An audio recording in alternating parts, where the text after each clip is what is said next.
to Service Headline News. I am Marty Smith. I'm Eric Perrott. And I'm Jake Wall. And we're here to bring you the latest headlines and updates pertinent to all servicemen and women. So sit back, get informed, and maybe have a laugh as the Swearing In Podcast presents Service Headline News. Thanksgiving week, gentlemen. Got big plans? Turkey and more turkey. Yeah, going over to friend's house, of course. Food. It's actually weird because our family's kind of dispersed this year, so it might just be me and my wife and our daughter. It's going to be kind of a bummer, but I guess that happens. You know, that comes and goes, that ebbs and flows. Yeah, everybody's getting older over there, huh?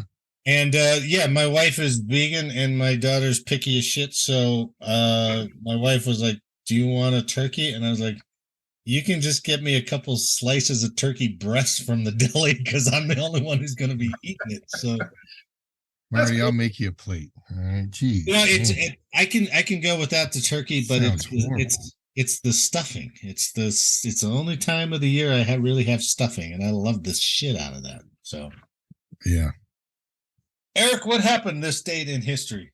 Oh, I've got a good one for you. And what I'm going to do is I'm going to give you some facts, and you try to tell me what the event was. Ooh. Oh. So it occurred 59 years ago, November 22nd. It occurred in Dealey Plaza in Dallas, Texas. Oh, Kennedy assassination? Well, darn, that was too easy. Yes. John F. Kennedy was assassinated that day. The weapon utilized was a 6.5 by 5.2 millimeter Italian Carcano. It's a bolt action rifle. Kennedy was killed. John Connally, which was a Republican senator, was injured. Perpetrator was Lee Harvey Oswald. So I want to set the basis for this little trip out to Texas, which is nobody ever told me this part. So it was kind of interesting. Kennedy was traveling to Texas to smooth over frictions in the Democratic Party between liberals Ralph Yarborough, Don Yarborough, and a conservative Texas Governor, John Connally. The visit was first agreed upon by Kennedy, Texas native Vice President Lyndon B. Johnson, and Connally during a meeting in El Paso in June. Kennedy had three basic goals in mind for this trip. He was to help raise presidential campaign funds for the Democratic Party. He was going to begin the quest for re-election in November of '64. And finally, he had to make political amends among several leading Texas Democrat Party members who appeared to be fighting amongst themselves. So that's the main reason he was in Texas. I guess I never knew why he was in Texas. Exactly. I never knew why or what brought him there. And then, of course, you know the story. En route to Dealey Plaza, Lee Harvey Oswald scoped him out, put a bullet in him, and he died. That was 59 years ago today. The 22nd? November 22nd, 1963. 12:30 Central Mountain Time. Wow, interesting. I mean, I don't know. I can't grasp. I wasn't born yet, but I'm saying that the effect on the society, on the U.S. as a whole, that is difficult for me to picture.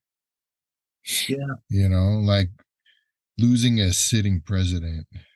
I'm trying to think about it and how it would feel as a whole.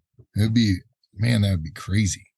Well, and think about what kind of power he had. He was one of the only Democratic presidents that really was able to make things bipartisan with the Republicans. Yeah, and I talked to, I interviewed many of those people from that time, and whatever their party was, which I don't think it was as fiercely divided as it is today, but they all were like, yeah, he was hopeful. You know, he gave us hope. Yeah. We liked him. You know, that was somebody you could meet in the middle, man. Uh, well, I don't think the parties were that far apart back then. You know, I think Yeah. it was more how they were going to do things. But they agreed that maybe this needs to get done, like the deficit needs to get taken care of. How do we do that? Do we do it with taxes? Do we do it with cutting spending? So it's just those debates there. But now it's, you know, it's so philosophically far apart. It's crazy. But I think they were closer back then, especially when you come out of, you know, Eisenhower. I think Eisenhower ran a good administration, but you know, he was older, and here's this young guy coming in. Yeah, that's exactly it. He was. I mean, from what I can imagine, he was a younger guy. There's a lot more potential for coming together and movement in the government and all that, and then even now, like just imagining, even now, a sitting president getting assassinated, that would be huge. And even as divided as we are, that would be a huge deal, like just in society as a whole. Well, look at the 60s where you had Kennedy got shot, Martin Luther King got shot, Bobby Kennedy got shot. You're like, that's all in one decade. And you're like, my God. Malcolm X got shot too in 65. Say that again? Yeah. Malcolm X. Yeah, that's right. That's right. Malcolm X got shot. Yeah. So, you know, it's funny. Every once in a while, my wife will, you know, when the news is on, she's like, my God, this is end times. I was like, I don't think so. Because go look at this 60s and 70s, man. They were beating each other up in the streets. Yeah. Well, I just had that conversation the other night. They're like, it's end times. And I was like, every generation has said it's end times. And every generation has also said to the one above them that music is horrible. Yeah. Right? Those are the two consistent things. The music is trash and you're burning the world to the ground. Well, and remember, too, that he was dealing with the Cuban Missile Crisis. So you had a nuclear threat at the same time. Yeah. That's right. A real nuclear threat. Yeah. But then again, you go back to the 1800s and we had a civil war. You know, it's like, holy shit. Yeah. It's would have ever thought if you go back in history. So, okay. So elections didn't turn out right. Okay. Whatever. Nobody's really, we're not suffering the kind of things that they were suffering back in the 60s. Yeah. Especially with the president got shot in a open plaza like that. That's crazy. Yeah. I think Jake said it best, man. Every generation deals with the same kind of shit, just a different type of variety of it. I mean, really, like every time you think about it, you're like, even now they're like, oh, mumble rap is horrible. I wish we had the 90s freaking East Coast, West Coast rap, you know? Oh, right. Like it's just I still want to see maybe 10 more years from now somebody fighting for dubstep. Oh, guaranteed. Yeah. That was the shit back then. It was awesome. Ska. That was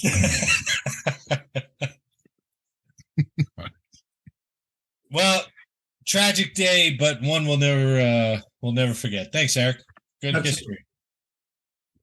Okay, first story I got is from military.com, and this is about the Navy. The Navy begins major revamp of promotions, starting with Master Chief. So they're going to start with their top enlisted rank, but here's what they're going to do. The Navy is changing the way it promotes sailors into the top enlisted rank, Master Chief Petty Officer, and leaders in the service say that's only the beginning of a major initiative to revamp how the service promotes across the ranks. This is a pretty damn good idea. At the moment, Master Chiefs and other Chief Petty Officers in the Navy are promoted in a process where a board reviews all eligible sailors and decides who to promote completely independent of the sailor's command or future assignments. Which is kind of, I think, how all the services do it, right? It's all independent, and it's like, oh, if you're up there, you get, you can get promoted. It doesn't matter what you do. Yeah. The new process, which the Navy calls billet-based advancement, will tie those two promotion and new orders together. So Navy officials say the change will not only benefit the service by getting higher ranking sailors into matching jobs more quickly, it will give sailors more control and transparency over their careers. Starting in 2023, senior chiefs who are eligible for promotion will now be, quote unquote, screened, and the sailors deemed the best and fully qualified will become eligible to participate in a marketplace of available Master Chief positions throughout the Navy. If they are picked for a position, the promotion of Master Chief will happen as soon as they report to their new post. So if I read between the lines, and I don't know how the Navy breaks down, but if they're kind of in that career field, and they match a certain top enlisted job, and their packages, we assume all the packages are stellar. Right. If they match that job, then they'll promote them into that job, which is a pretty smart way of doing business, really, because if you want all that knowledge kept in that job, well, then you want to promote into that job, right? That makes sense. Makes sense to me. It sounds like you get promoted, you're packing your bags, you're getting a new job. Yeah. I think, yeah, you have to, right? It sounded similar to like a job interview, though, didn't it? How did it read? It was like there was an open of all the open jobs. Yes. Interview for all the. Yeah, well, they're gonna. I think from the way I understand it, which I don't understand the Navy, I must admit. However, it sounds like if a certain career field has a senior enlisted position opening up, then they're gonna promote into that position who's most appropriate for that career field, rather than just take, oh, this guy made top enlisted rank, but he's from this career field, so now he has to work in this career field. I don't know how much that happens, but if it does, that's a complete mismatch. Is that, isn't that what kind of chiefs active duty do though? Like, I think so. If you're a chief, you can just go. You can go anywhere. Like, yeah. But you know what's going to happen, right? People are going to turn down. Positions. People are going to turn down a promotion because they don't want to leave. Could be. Yeah, that could happen. Yeah, I wonder what the fine print is. But then that's kind of self-selecting, right? Yeah. I mean, if you had a chance to get promoted, do you take that chance, or you just go, oh no, I'm good? And either way, though, the service might be better off for that decision. No, I agree with that too. I think it's a better way to move people, but I know some people, based on family, issues where they're stationed. Right. Want to stay for 2 more years or shit like that. This article, I didn't want to go too much in the weeds, but there was a piece in this article that said, if you're eligible for promotion, you enter into this like 2-year window. So if a job that you are a fit for comes up, but you don't feel like you're ready, you still have 2 more years to be fit for another of that type of job. So somebody who just is like, no, I need, I still need, my kids need to finish school, or I don't think I'm ready for the next rank for a little while, I still need to learn this. Then you still have that 2-year window, and it doesn't shut you out. No, that's cool though. But that 2-year window might close real quick. So yeah, there might mean all the positions might be filled. Waiting for that kid to finish school. You're like, correspondence, baby, you can do it. Now, here's the best part of this article. The Navy's official message on the new policy notes that some communities will stick to the old system. These communities include the Command Senior Enlisted Leader Program, the Submarine Force, the Surface Nuclear Program, the Naval Special Warfare Community, Sailors in the Reserves, and musicians. Musicians are going to stick to the old system. Here's what's funny is those are all like super, I know you're making specialized. Oh, absolutely. They're extremely specialized, right, in their area. Yeah. So can you imagine like a senior NCO? They're like, all right, You're going to the drum and bugle corps. You're like, man, I played the harmonica like twice poorly. I can beat the shit out of that drum, baby. Yeah. Yeah. Or if you're going up to our U.S. nuclear submarine force and they're like, hey, we got a new chief for you. He was 6'5" and 283.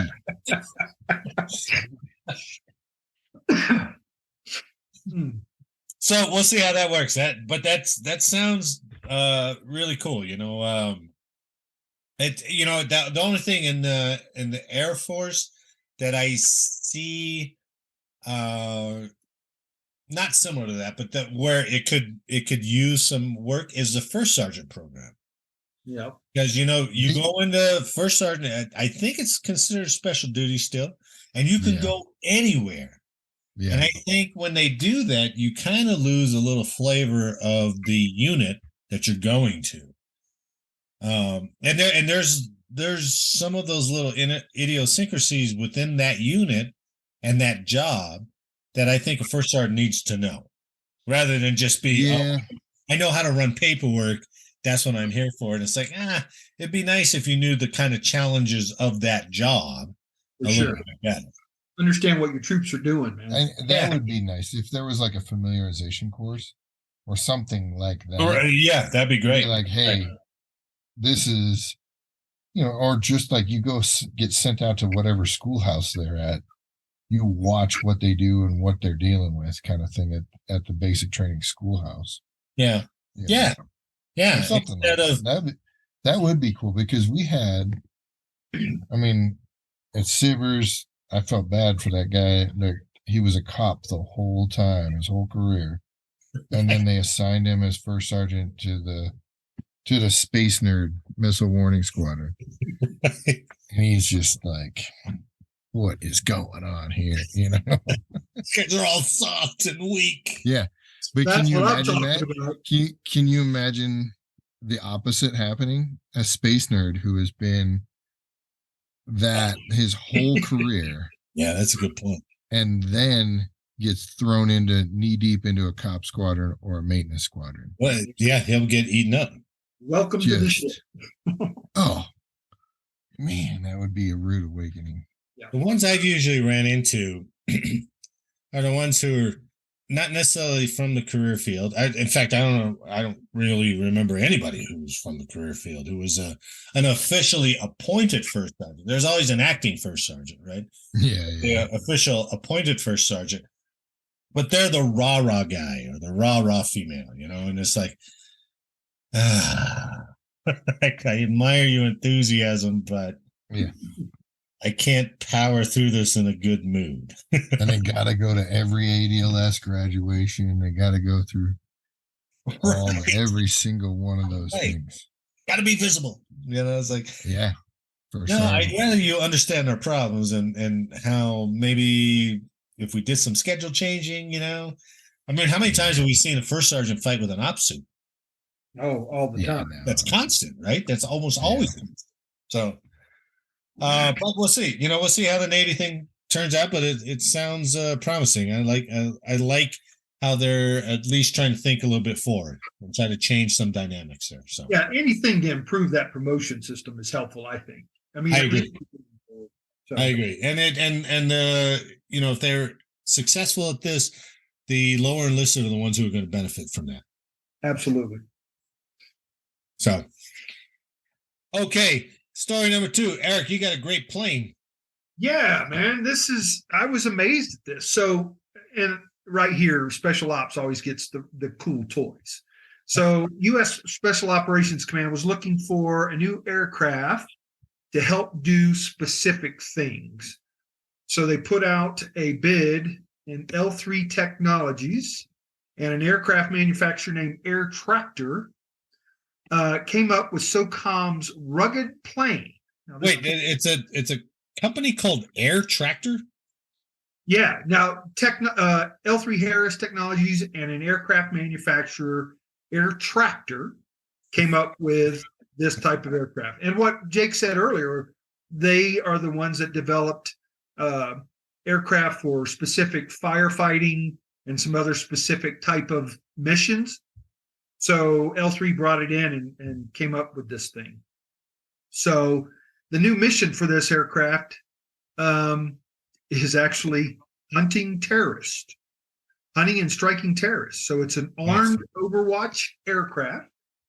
It will be able to carry multiple weapons configurations and modular sensors that can quickly be swapped out, as well as be disassembled for deployment within hours. Wow. Yeah. The name of this new aircraft is a Sky Warden, and it's got a bunch of shit in front of it. Alpha Tango -802 uniform, Sky Warden. This is SOCOM's pick for a rugged plane. It can carry out intelligence, surveillance, reconnaissance, close air support, strike missions against terrorist groups and austere locations. One of those being Africa. So that's pretty darn austere. So we're looking at Al-Shabaab and some of those other type of groups. There was an interview with the president of L3 Harris Technologies. He said the company's use of model-based engineering and modular open systems allowed it to design a low-cost aircraft tailored to deliver what special operators need in the field. SOCOM wants an armed Overwatch plane so it can continue to pressure extremist groups such as Somalia's Al-Shabaab in areas where largely uncontested airspace, while the Air Force shifts its primary focus in more elaborate fighters and bombers towards potential high-end threats in Europe and Asia. So you're going to be able to remove some of the aircraft that support those terrorist missions, put them all towards the big battles, and leave this low-cost Overwatch plane to take care of the missions with, terrorist groups and local intelligence missions. Armed Overwatch planes could also take over at least some of the missions carried out by the U-28 Drago ISR aircraft, which is aging and expensive to maintain. So they'll take that mission. This contract was worth $3 billion, and the initial contract award was $170 million. Yikes. So this thing is up and running, fellas. It started work back in March of 2020. Shortly after SOCOM released the Armed Overwatch solicitation. Rather than beginning with a list of must-haves for the airplane, I like this, as traditional requirements-based engineering might dictate, Harris designers used model-based systems engineering to consider why a Sky Warden pilot might need certain capabilities and the best way to fill those needs. So they went right to the aircraft pilots that are going to fly this thing and said, okay, that's cool. What can we do to make this thing better and advantageous for you? Yeah. So in special ops, it comes down to that. The guy on the ground isn't looking for dots on a map or a tablet or something on his wrist. He's looking for the confidence that someone talking in his ear knows what they're talking about and not having to second guess what the mission is. So very specific. You're either gathering intel, you're either killing bad guys, your reconnaissance of areas. I mean, this thing does it all.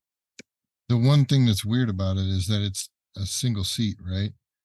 No, actually, it's a two-seater. Oh, it's a two-seater. Yeah, look at that on the screen. Yeah. Oh, yeah. I was going to say, I was like, man, they got to be relaying. They have to be pumping all that data back. Yeah. Quick. Dang.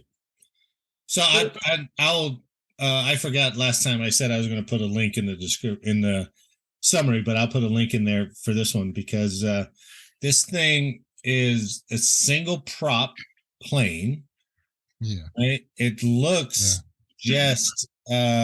it looks like I swear to God, it looks like a kit plane. It looks like somebody would build this thing in their garage. It looks a lot like just a crop duster, honestly. Yeah, it really does. All over the place in Oregon, Washington. I mean, any agricultural area, but guys, this it looks like an ugly stepbrother of the P-38. Yeah. That dual tail one. Oh, yeah. That one looked sleek and cool. And this one's the canopy's all armored and stuff. This thing can carry up to 6,000 pounds of external ordnance. Holy cow. That thing can carry 6,000 pounds. 6,000 pounds of external ordnance. God bless. A high load wing to ensure it could carry up to 6,000 pounds of external ordnance. So it's so short too. Yeah, loading that would be horrible. It can be carried on a C-17 or C-5. The plane can be disassembled in about 7 hours, loaded on a cargo plane, and then reassembled in about the same amount of time once it's reached its destination. You know, looking at this thing, I can see, what's it say? 25,000 foot service ceiling, 8 hours on station is amazing. Absolutely. It's all armament and freaking fuel. That's all it is. Yeah. But you can see it's so short.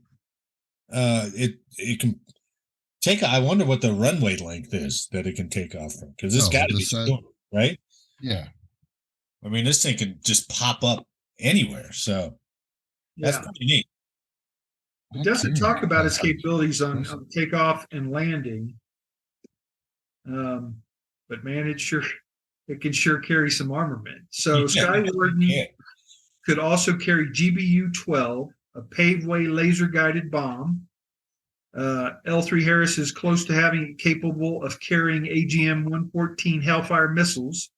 And Sky Warden has the infrastructure to handle as many as 8 common launch tube-based weapons, such as the AGM-176 Alpha Griffin. I'm not sure what that is, but it's a type of missile, I'm assuming. Yeah. So air to ground. Yeah. So I mean, take away an A-10, and now you've got a Sky Warden coming in and blasting just about as much. But I'm curious about speeds, and I would assume they're probably classified to some extent. Sure. But it doesn't identify any speed. Well, Jake, what was you were an A-10 guy. Yeah. I don't know if you remember performance aspects or not, but I mean, I know that everybody knows the A-10 is not that fast. No. Oh, it's slow as heck. Yeah. Yeah. I mean, it's not a turboprop, but it's the similar engine to your commercial aircraft. Oh, yeah. Maybe 400 miles an hour. 400 based on a prop. Yeah, it ain't. I mean, the only danger area that we ever had to be worried about was like the APU, the auxiliary power unit, had an exhaust port on the side, and even that we warmed our hands in the wintertime in front of it. Like there's no danger areas on it as far as a loader is concerned. It's great. Right. So, but man, that variety of munitions, and then you're right, Marty, the shortness. Yeah, it's crazy. That thing is short. Yeah. That's going to be entertaining to load. I wonder, Eric, does it say, and maybe I missed it, does it say what the cost is of this thing? Now, I understand it's got a ton of ISR equipment in it. So that's going to... But those are... Right? You know what's weird is the ISR looks... I'm wondering if they have just a variety of pods they load on it. Oh, sure, you mean like they could equip it different ways and such? Yeah, like they only throw a quarter of the weight in munitions, but the rest is in like this one's a SAR pod, this one's a freaking force tracking. Yeah.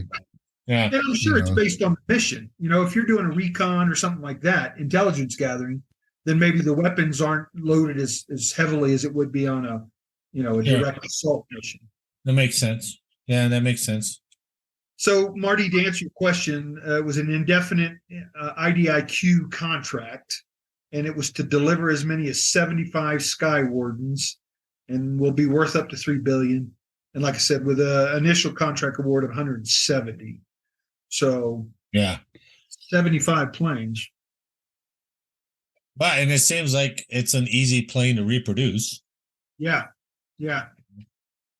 I mean, it's basically what you said. It's a kit plane. You take it apart, you stack it, you put it in an airplane, you fly it somewhere, and then you bring it out. Yeah, it sure does look like that. The videos of them tearing it down and putting in modular parts is pretty cool. Yeah. Very cool. All right. All right, Jake. All right, the last one's that somber one. There was that shooting at Club Q here in Colorado Springs the other day, which is absolutely everything about it is horrible.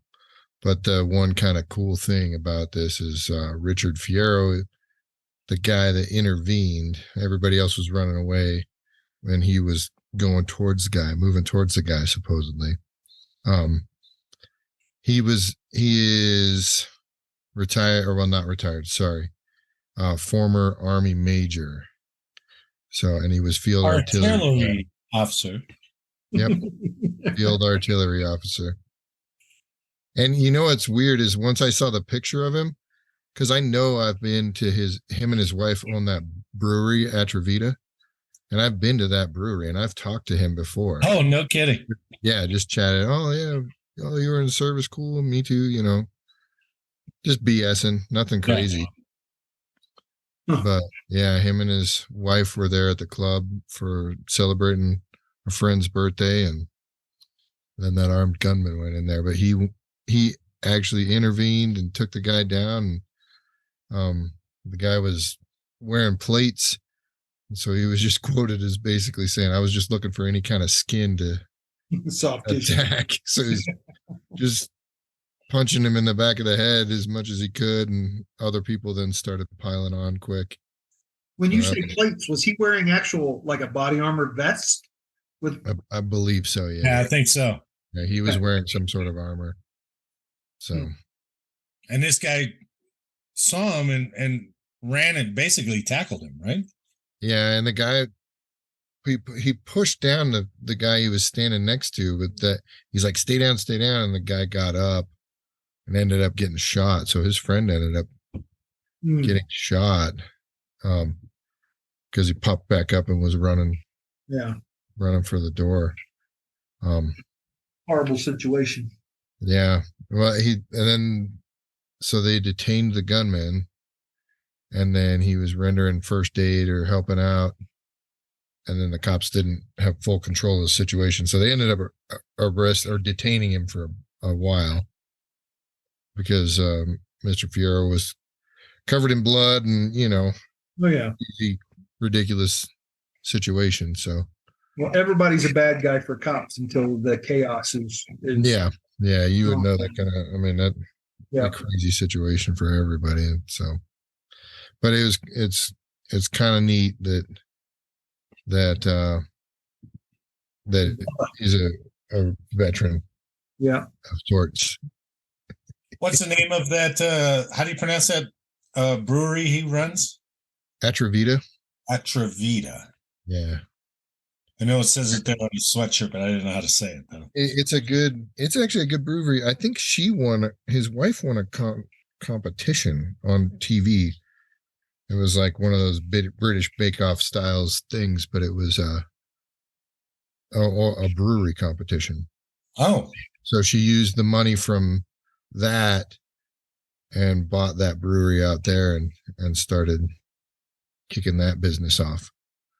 So all around, honestly, like super cool story. What I've talked to her, what I've talked to him, I'm impressed with the whole thing. I'm sure his action saved quite a few other folks. That's for sure. Oh yeah, guaranteed. Yeah, so, absolutely. So because that guy still the gunman when Fierro took him down, he still had his 9 and he still had his he had an AR too, right? Yeah, and his AR-15 was still with him. So yeah. Well, good on that dude. And I don't want to take away from him, but there's that part where he's like, hey, my Army training kicked in. I was an Army field artillery officer, and we never got trained on shit. Not on stopping anybody, With pugil sticks. With pugil sticks. Hold on, where's my football helmet and my pugil stick? I'll take this guy out. That would have been Marty Smith's answer. Yeah. Oh, man. I don't have my PPE. Hey, you were Army, weren't you? And it's like, hold on. I don't know where my big fat Adobe stick is. Trying to lace up my shoes. I'm gonna hit you with this big Q-tip. Yeah, exactly. Where's the big catcher chest protector that protects my balls? Oh yeah, yeah. There you go. But here's what's crazy is I mean, I'm not saying it's probably like a big majority, but the train stabbing incident in Europe, those were airmen that were off duty. Yeah. This guy, there's multiple.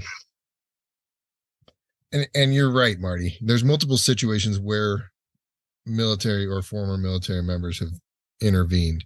But you're right. Everybody, I think, overestimates the amount of training, combat training, or any kind of hand-to-hand anything we get. Yeah, there's not much. I didn't get any.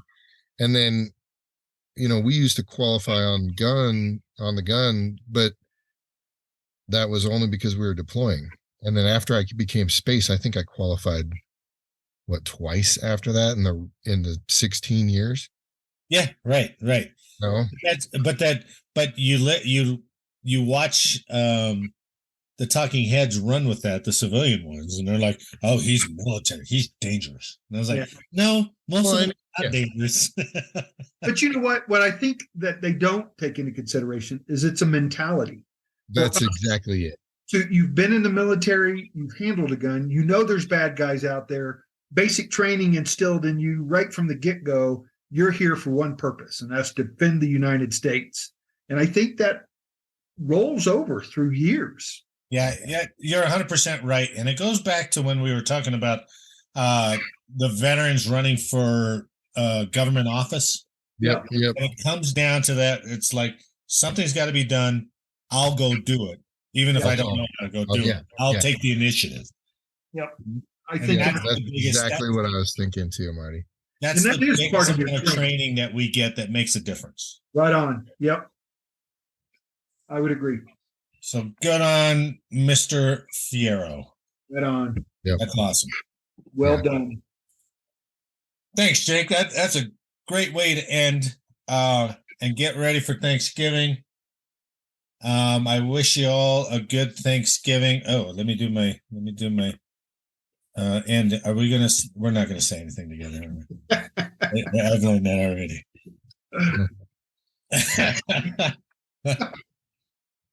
Well, I'd like to thank everyone for listening today. I hope you enjoyed the show, and if you did, please leave a like and share the podcast with someone else.